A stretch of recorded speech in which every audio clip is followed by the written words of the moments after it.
Ya, saya ucapkan selamat malam, selamat kita bertemu di dalam kasih Tuhan Yesus Kristus. Kalau malam hari ini kita kembali datang beribadah walaupun di rumah masing-masing untuk memperingati hari kenaikan Tuhan Yesus Kristus ke surga. Kiranya ini tidak mengurangi semangat kita untuk mendengarkan firman Tuhan dari rumah kita masing-masing. Kita mau belajar makna apa yang dapat kita terima, berkat apa yang kita bisa terima melalui kenaikan Tuhan Yesus Kristus ke surga. Kita akan berdoa dulu.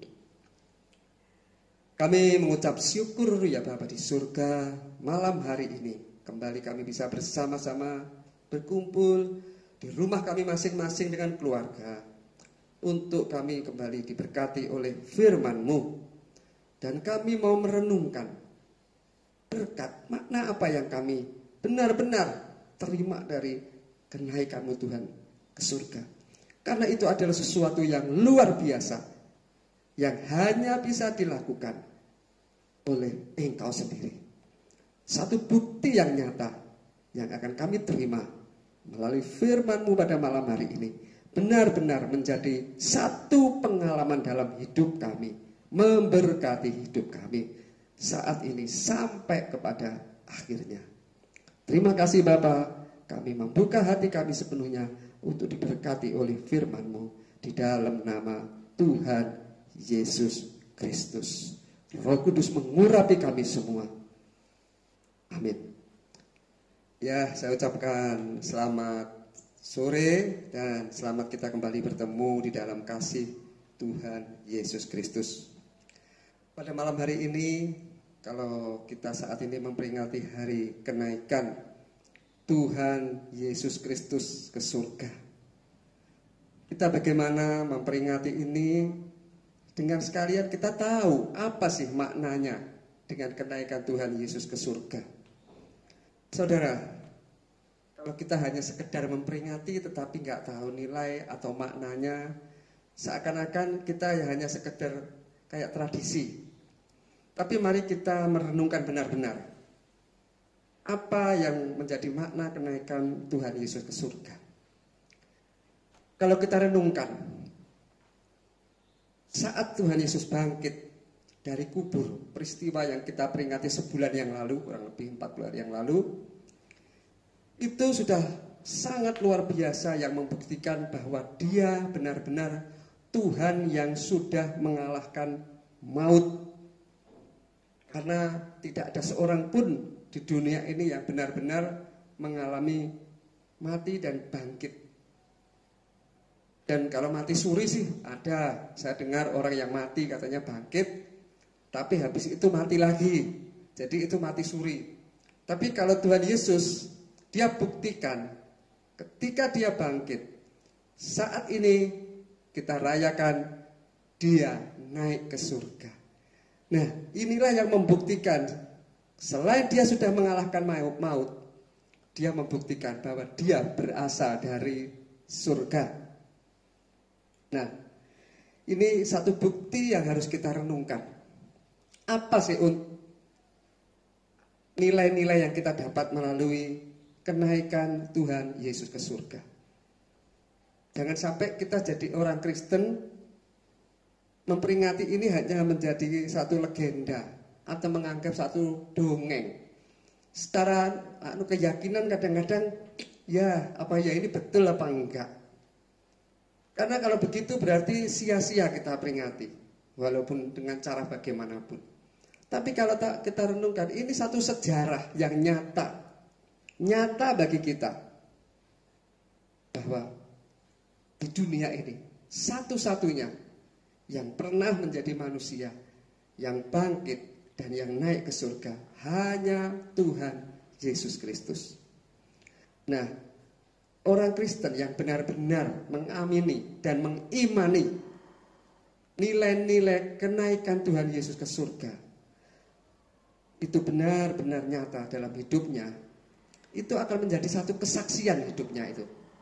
Yaitu kesaksian hidupnya akan selalu berubah. Dia dengan sepenuh hati berusaha untuk menyenangkan hati Tuhan.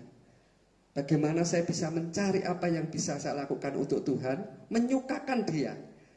Dan sebaliknya dia akan menjauhi segala sesuatu yang mendukakan hati Tuhan. Karena dia mulai tahu makna sebagai orang percaya yang sudah mengalami penebusan dari kematian Kristus, juga kebangkitannya, bahkan sampai kenaikannya ke surga. Nah, ini kalau Tuhan Yesus pernah katakan mengapa seorang percaya harus dilahirkan kembali.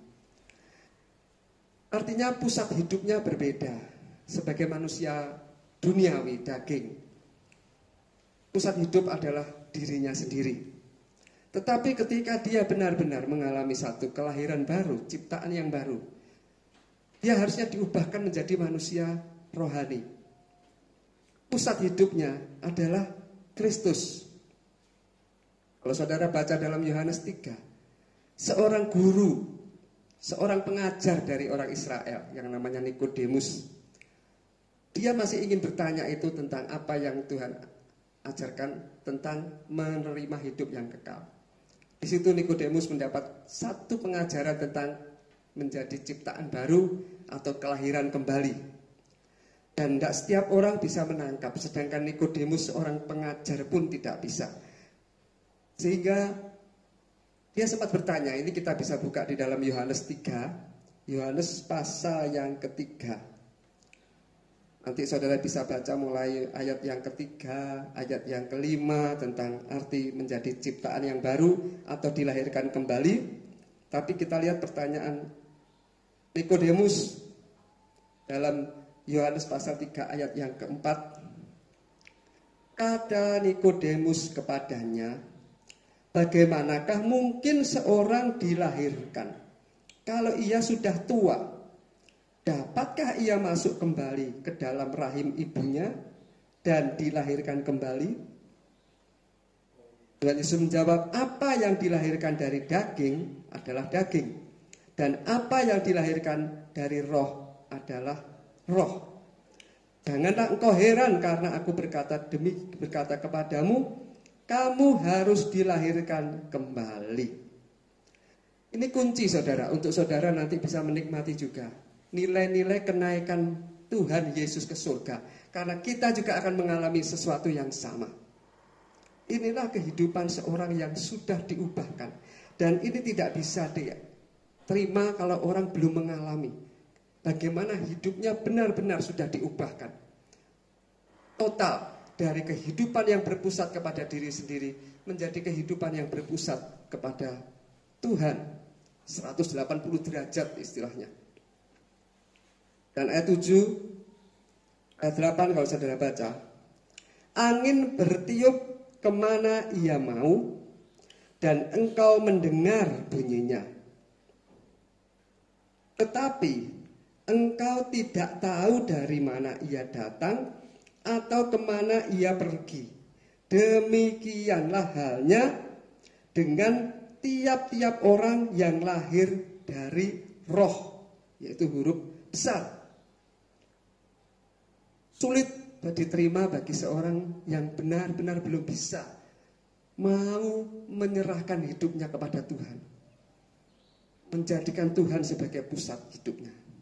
Karena seseorang yang sudah mengalami kelahiran yang baru, itu seperti angin dikatakan di sini, yang dia bertiup, saudara bisa merasakan. Tapi arahnya juga, tapi saudara nggak tahu. Saudara, angin ini mau kemana, nanti balik kemana.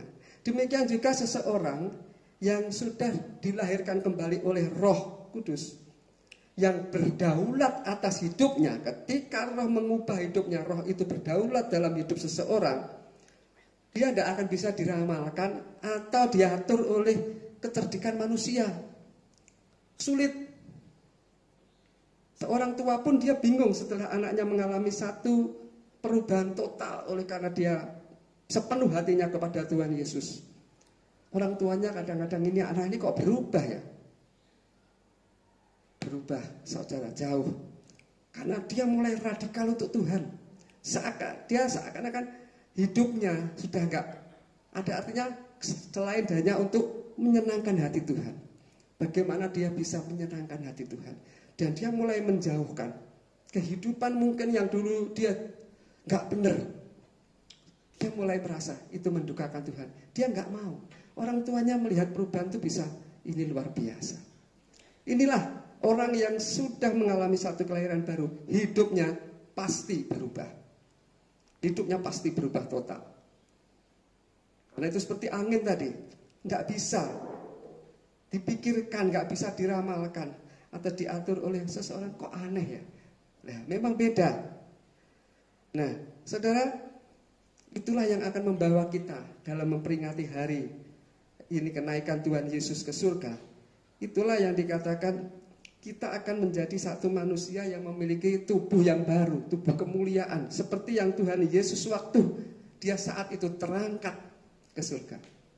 Ada satu tubuh kemuliaan. Nah, kalau kita mau baca di dalam 1 Korintus pasal yang ke-15. 1 Korintus pasal yang ke-15 saya baca tentang bagaimana mungkin kalau orang ayat 35 ini, ayat 35. Tapi mungkin ada orang yang bertanya, bagaimana orang mati dibangkitkan? Dan dengan tubuh apakah mereka akan datang kembali? Nah, saudara baca sendiri. Tuhan katakan, hai orang bodoh, apa yang engkau sendiri taburkan tidak akan tumbuh dan hidup kalau ia tidak mati dahulu. Mati dari kehidupannya yang lama dulu. Baru dia bisa tumbuh menjadi kehidupan yang baru, memiliki tubuh yang baru. Dan saudara baca di sini, dan yang engkau taburkan bukanlah tubuh tanaman yang tidak akan tumbuh, tetapi biji yang tidak berkulit. Saudara baca terus. Tetapi ayat 38, Allah memberikan kepadanya suatu tubuh seperti yang dikehendakinya. Ia memberikan kepada tiap-tiap biji tubuhnya sendiri. Bukan semua daging sama. Daging manusia lain daripada daging binatang, lain daripada daging burung, lain daripada daging ikan. Ada tubuh surgawi dan ada tubuh duniawi. Tetapi kemuliaan tubuh surgawi lain daripada kemuliaan tubuh duniawi. Tuhan Yesus waktu bangkit, dia sudah berganti tubuh kemuliaan. Bukan tubuhnya yang sebagai manusia 100%. Tubuh kemuliaan tidak bisa sakit. Itu nanti kita alami setelah kita benar-benar naik bersama dengan dia di surga. Nggak bisa sakit, nggak bisa mengalami penderitaan. Ini yang kita rindukan. Dalam memperingati ini kita mengingat bahwa kita akan mengalami seperti yang Tuhan Yesus tunjukkan waktu dia naik ke surga. Kita lihat juga ayat 42. Demikian pula halnya dengan kebangkitan orang mati, ditaburkan dalam kebinasaan, dibangkitkan dalam ketidakbinasaan. Dia sudah tidak akan mengalami kematian karena hidupnya kekal. Saudara baca terus, ya toh? Ayat 45. Seperti ada tertulis, manusia pertama Adam menjadi makhluk-makhluk yang hidup. Tetapi Adam yang akhir, yaitu Tuhan Yesus, menjadi roh yang menghidupkan. Tetapi yang mula-mula datang bukanlah yang rohaniah, tetapi yang alamiah, kemudian barulah datang yang rohaniah.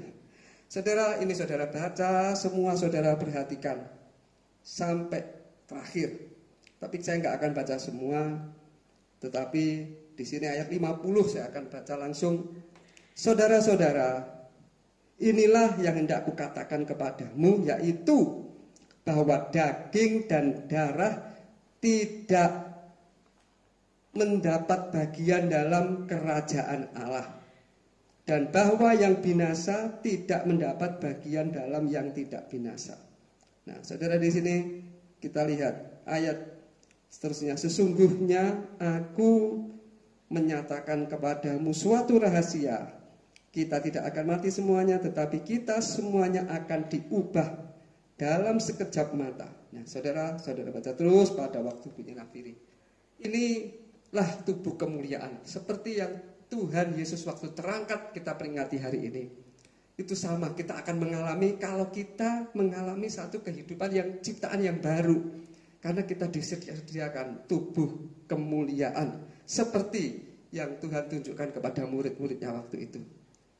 Karena itu saya mengatakan betapa pentingnya kita sebagai orang Kristen. Iman kita bukan hanya iman agamawi yang hanya menjadikan seseorang menjadi Kristen duniawi. Hidupnya enggak berubah. Karena dia lebih tunduk kepada kemanusiaannya,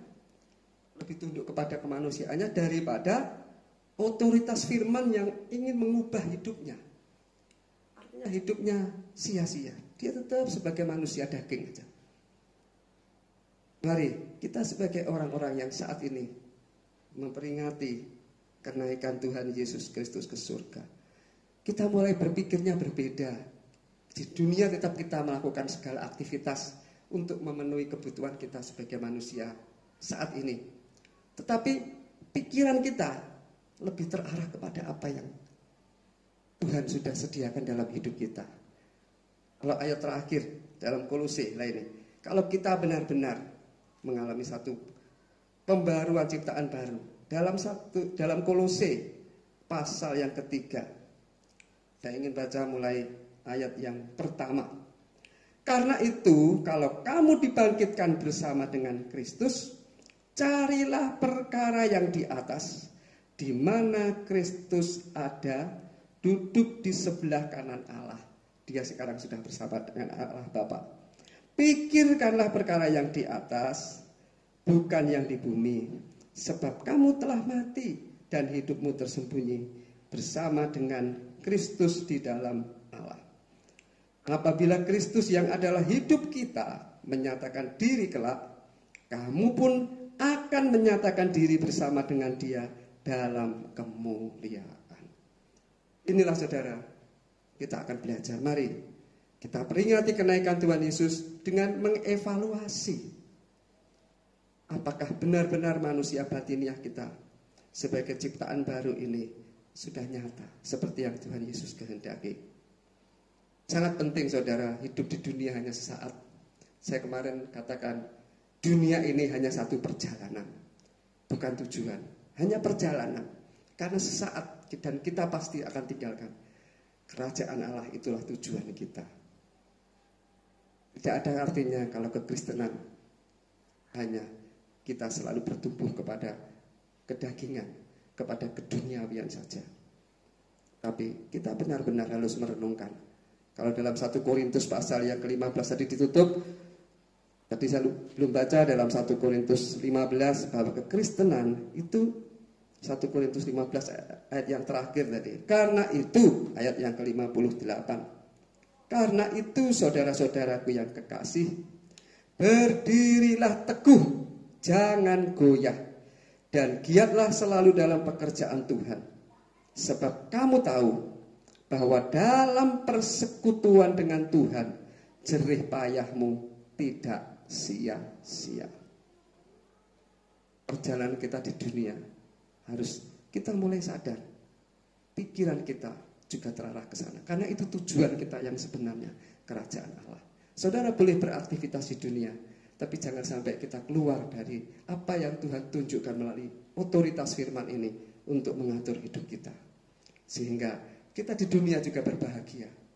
Saya percaya orang yang hidup di dalam firman, dia akan menikmati juga penggenapan setiap firman yang Tuhan janjikan dalam hidup kita. Untuk di dunia, terlebih firman Tuhan juga untuk mengandung janji kepada hidup yang kekal. Jadi melalui peringatan kenaikan Tuhan Yesus Kristus ke surga, kerinduan kita juga ke sana. Pikirkanlah perkara-perkara yang di sana saat ini. Dalam kondisi apapun kita, ketika suatu saat kita dipanggil, kita sudah siap. Karena kita tahu bahwa persekutuan dengan Kristus tidak ada yang sia-sia. Amin. Saya kira renungan singkat ini bisa memberkati kita semua untuk memperingati kenaikan Tuhan Yesus Kristus pada hari ini. Kita akan tutup di dalam doa. Terima kasih Bapa di surga, terima kasih Tuhan Yesus Kristus, terima kasih Roh Kudus. Kami mengucap syukur untuk malam hari ini. Kalau saat ini kami bersama-sama mendengarkan firman-Mu, yaitu di mana saat kami memperingati kenaikan-Mu di surga pada hari ini. Dalam ibadah kami di rumah masing-masing, benar-benar kiranya firman ini senantiasa selalu kami ingat untuk kami evaluasi supaya hidup kami benar-benar semakin nyata. Kami tidak mau lagi kompromi dengan segala sesuatu yang sifatnya dosa dari dunia ini. Tetapi kami benar-benar memelihara hidup kami sesuai dengan firman, dengan otoritas firman yang sudah Kau berikan dalam hidup kami. Terima kasih Bapa, Engkau memberkati seluruh umat-Mu yang mendengarkan firman-Mu pada malam hari ini. Di dalam nama Tuhan Yesus, hamba-Mu sudah berdoa dan hamba mengucap syukur. Amin. Tuhan memberkati.